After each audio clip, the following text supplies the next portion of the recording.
परिचय। राम, तुम कैसे हो? मैं तो अच्छा हूं। और तुम कैसे हो नीतीश? मैं भी बहुत अच्छा। अच्छा, तुम लैपटॉप पर क्या कर रहे हो? मैं अपना भौतिकी का निर्धारित कार्य पूरा कर रहा हूं। प्रत्यावर्ती धारा। मैं इसे 10 से 15 मिनटों में पूरा कर लूंगा। ठीक है, मैं तुमसे कुछ पूछना चाहता हूं। हाँ, क्यों नहीं। तुम्हें अवश्य पता होगा कि लैपटॉप डीसी वोल्टता पर कार्य करता है, क्योंकि इसमें एक बैटरी होती है और एसी वोल्टता में चार्जर का प्लग लगाने से लैपटॉप चार्ज हो जाता है। मेरा प्रश्न ये है कि क्या लैपटॉप का एसी वोल्टता पर कार्य करना संभव है? इस बारे में तो मैं सचमुच नहीं जानता। ठीक है, मैं तुम्हें बताता हूं कि लैपटॉप तथा अन्य बहुत से उपकरण डीसी वोल्टता पर कार्य करते हैं। जब चार्जर को एसी विद्युत आपूर्ति में लगाया जाता है तो चार्जर एसी वोल्टता को डीसी वोल्टता में परिवर्तित कर देता है। इस तरह उपकरण सुचारू रूप से कार्य कर पाते हैं। ठीक है, मैं समझ गया। यह रोचक है। मुझे इस बारे में और बताओ ना। बच्चों, आज हम प्रत्यावर्ती धारा के विषय में सीखेंगे। उद्देश्य। इस पाठ के अंत में आप निम्न करने में सक्षम हो जाएंगे। प्रत्यावर्ती धारा को परिभाषित करना, प्रत्यावर्ती तथा दिष्ट धारा के बीच अंतर करना, एक प्रतिरोधक पर प्रयुक्त एसी वोल्टता की गणना करना, धारा तथा वोल्टता के वर्ग माध्य मूल मान की गणना करना, एक प्रेरक और संधारित्र पर प्रयुक्त एसी वोल्टता की गणना करना, प्रेरण प्रतिघात तथा धारिता प्रतिघात को परिभाषित करना। परिभाषा।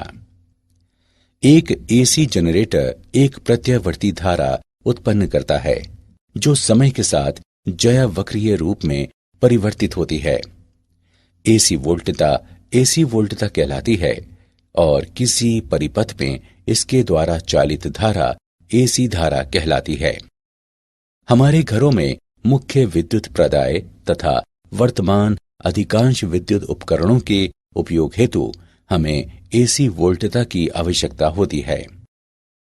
एसी वोल्टता को अधिक प्राथमिकता देने का मुख्य कारण यह है कि इसे ट्रांसफार्मर की सहायता से उच्चतर या निम्नतर आयामों में सुविधापूर्वक एवं दक्षतापूर्वक बदला जा सकता है।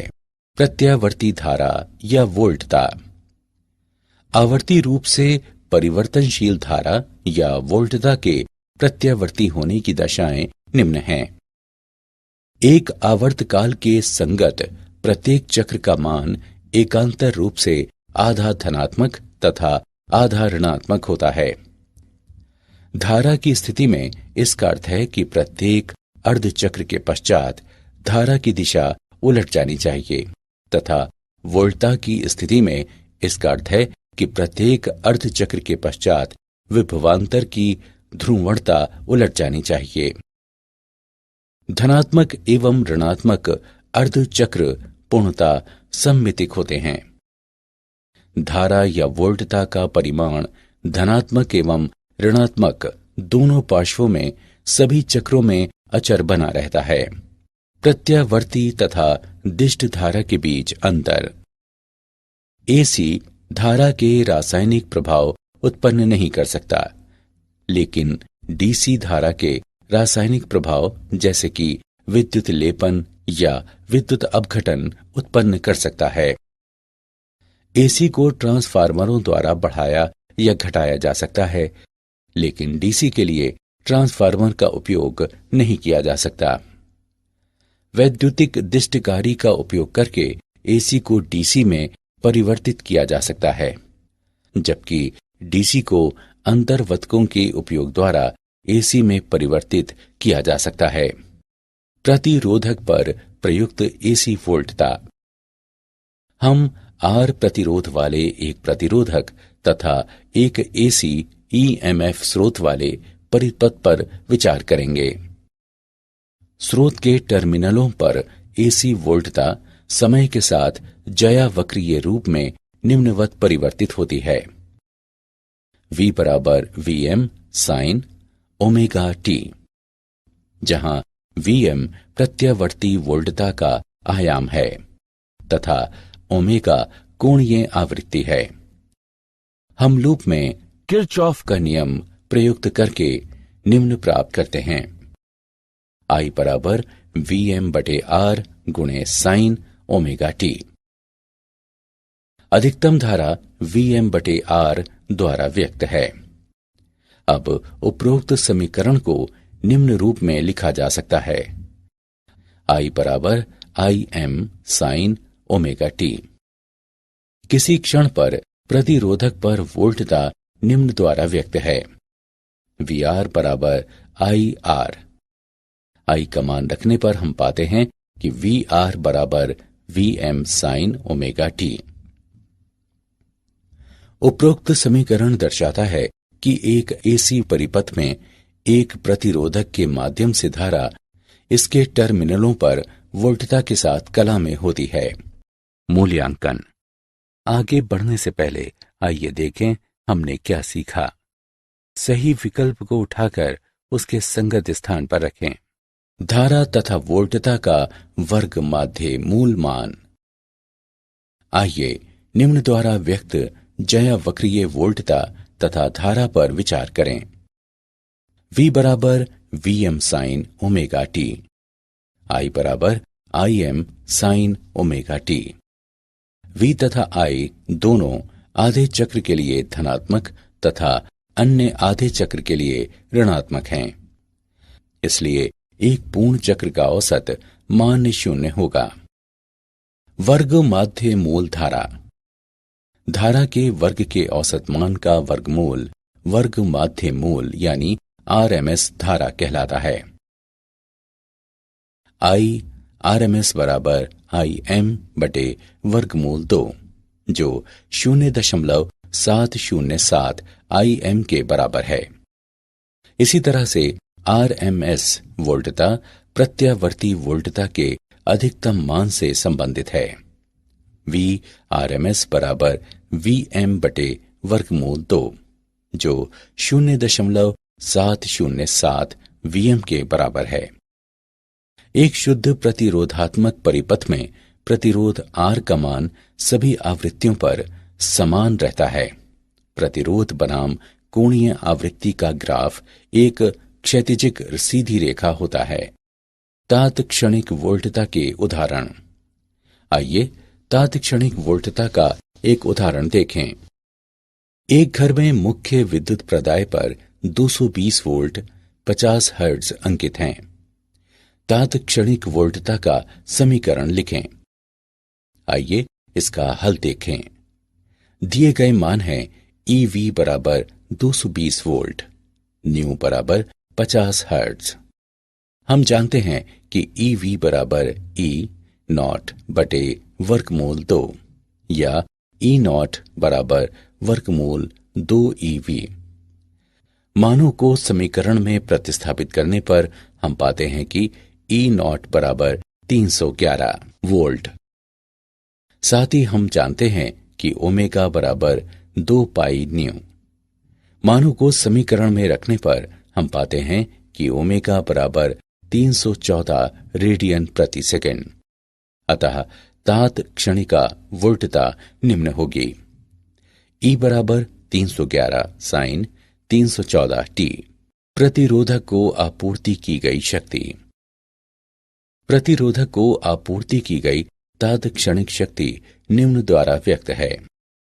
PR बराबर VI जो Vm साइन ओमेगा टी तथा Im साइन ओमेगा टी के गुणनफल के बराबर है।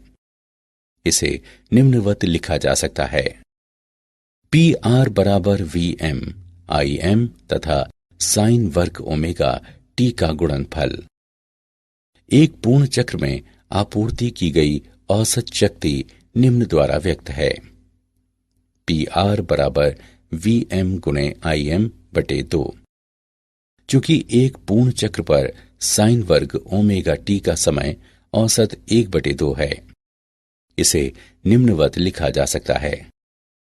पी आर बराबर वी आर एम एस गुणे आई आर एम एस या पी आर बराबर आई आर एम एस वर्ग गुणे आर। धारा एवं वोल्टता का घूर्णी सदिशों द्वारा निरूपण। एक एसी परिपथ में धारा और वोल्टता के बीच कला संबंध फेजर्स के उपयोग वाली तकनीक का प्रयोग करते हुए आसानी से निर्धारित किया जा सकता है। फेजर्स वाले चित्र फेजर चित्र कहलाते हैं। इस तकनीक में समय के साथ ज्यावक्रीय परिवर्तित होने वाली वोल्टता तथा धारा को घूर्णी सदिशों V तथा I द्वारा निरूपित किया जाता है, जो फेजर कहलाते हैं और जिनकी लंबाइयां अधिकतम वोल्टता Vm और अधिकतम धारा Im को प्रदर्शित करती हैं। एक एसी परिपथ के लिए फेजर चित्र पर विचार करें। फेजर V और I सहज संरेखीय हैं क्योंकि वे वोल्टता और धारा की कला में होने के कारण घूर्णन करते हैं। t समय पर फेजर धनात्मक x अक्ष के साथ कोण ओमेगा t बनाते हैं। एक प्रेरक पर प्रयुक्त एसी वोल्टता। एक एसी परिपथ पर विचार करें जिसमें L प्रेरकत्व वाला केवल एक प्रेरक एक एसी स्रोत से जुड़ा है। स्रोत पर एसी वोल्टता Vm sin ओमेगा t है। एसी स्रोत की परिवर्तनशील निर्गामी धारा कुंडली में निम्न परिमाण का ईएमएफ उत्पन्न करती है। VL बराबर L di बटे dt। लूप में किरचॉफ का नियम प्रयुक्त करने पर हम पाते हैं कि V माइनस VL बराबर 0। अब उपरोक्त समीकरण में मान रखने पर di बटे dt बराबर Vm बटे L गुणे साइन ओमेगा t। अब समय के संदर्भ में दोनों पक्षों को एकीकृत करने पर हम पाते हैं कि I बराबर Im साइन ओमेगा t घटा पाई बटे 2। दोलायमान धारा का आयाम Im बराबर Vm बटे ओमेगा L के रूप में लिखा जा सकता है। प्रेरकीय प्रतिघात। प्रेरकीय प्रतिघात व्यंजक Vm बटे ओमेगा L से हम देखते हैं कि राशि ओमेगा L प्रतिरोध के समान भूमिका निभाती है तथा प्रेरक की प्रेरकीय प्रतिघात कहलाती है, जिसे XL से निर्दिष्ट किया जाता है। XL बराबर ओमेगा L। एक विशुद्ध प्रेरकीय परिपथ में धारा का आयाम निम्न द्वारा दिया गया है। Im बराबर Vm बटे XL या I RMS बराबर V RMS बटे XL। प्रेरक को आपूर्ति की गई शक्ति। प्रेरक को आपूर्ति की गई तात्क्षणिक शक्ति ऋणात्मक Vm Im बटे 2 गुणे साइन 2 ओमेगा t द्वारा व्यक्त है।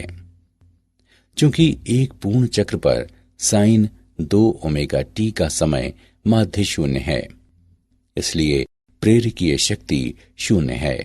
एक प्रेरकीय परिपथ का फेजर आरेख। फेजर चित्र। एक एसी परिपथ में एक प्रेरक के माध्यम से धारा इसके टर्मिनलों पर वोल्टता को पाई बटे 2 विलंबित करती है। धारा के ग्राफ के जिन बिंदुओं पर धारा 0 है, वहां ग्राफ की प्रवणता सर्वाधिक है और धारा बढ़ोतरी या घटोतरी की दर सर्वाधिक है। अतः वोल्टता एवं धारा समान कला में नहीं है, बल्कि तरंग चक्र कला के 1/4 के बाहर है। एक संधारित्र पर प्रयुक्त एसी वोल्टता। सी क्षमता के एक संधारित्र तथा एसी स्रोत से निर्मित एक एसी परिपथ पर विचार करें। स्रोत पर एसी वोल्टता है V बराबर Vm साइन ओमेगा t। यदि Q किसी समय t पर संधारित्र पर आवेश है, तो संधारित्र पर तात्क्षणिक वोल्टता निम्न होगी। VC बराबर Q बटे C। हम लूप पर किरचॉफ का नियम प्रयुक्त करके निम्न प्राप्त करते हैं। V माइनस VC बराबर 0। VC बराबर VM साइन ओमेगा टी। अब हम उपरोक्त समीकरण में मान प्रतिस्थापित करते हैं। परिपथ में तात्क्षणिक धारा IM sine omega T plus pi बटे 2 होगी, जहां IM बराबर ओमेगा CVM दोलायमान धारा का आयाम है। संधारित्रीय प्रतिघात। संधारित्रीय प्रतिघात उपरोक्त व्यंजक IM बराबर ओमेगा CVM को निम्न रूप में भी लिखा जा सकता है। IM बराबर VM बटे 1 बटे ओमेगा C। संधारित्र का संधारित्रीय प्रतिघात XC 1 बटे ओमेगा C के द्वारा व्यक्त है। एक विशुद्ध संधारित्रीय परिपथ में धारा का आयाम निम्न द्वारा व्यक्त है।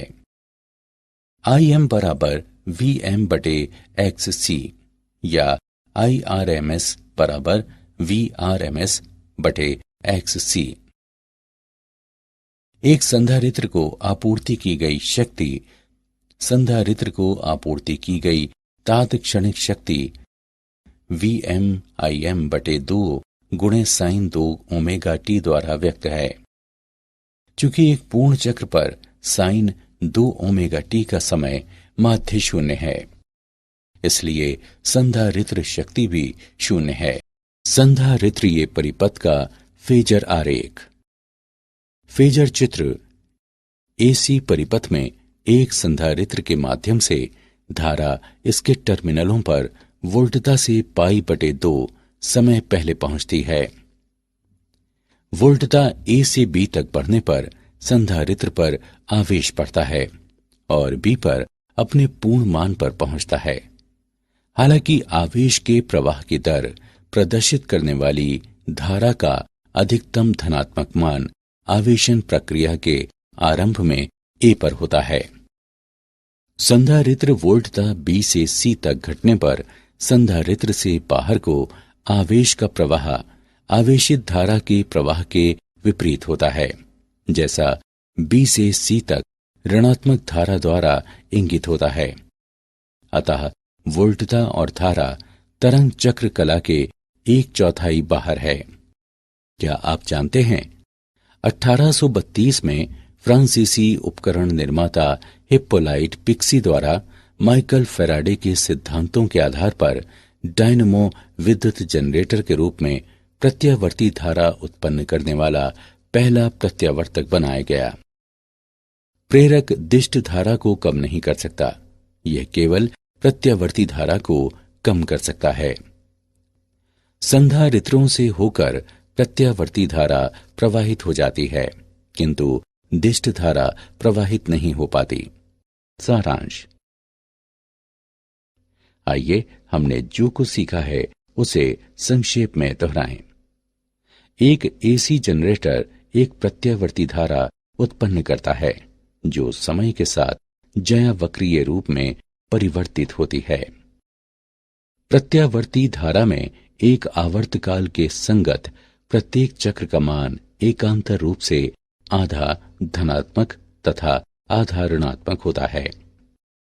एक AC परिपथ में एक प्रतिरोधक के माध्यम से धारा इसके टर्मिनलों पर वोल्टता के साथ कला में होती है। धारा के वर्ग के औसत मान का वर्गमूल वर्ग माध्य मूल यानी RMS धारा कहलाता है। फेजर चित्र में समय के साथ ज्यावक्रीय परिवर्तित होने वाली वोल्टता तथा धारा को घूर्णी सदिशों V तथा I द्वारा निरूपित किया जाता है, जो फेजर कहलाते हैं और जिनकी लंबाइयां अधिकतम वोल्टता VM और अधिकतम धारा IM को प्रदर्शित करती हैं। एक AC परिपथ में एक प्रेरक के माध्यम से धारा इसके टर्मिनलों पर वोल्टता को पाई बटे 2 विलंबित करती है। AC परिपथ में एक संधारित्र के माध्यम से धारा इसके टर्मिनलों पर वोल्टता से पाई/2 समय पहले पहुंचती है।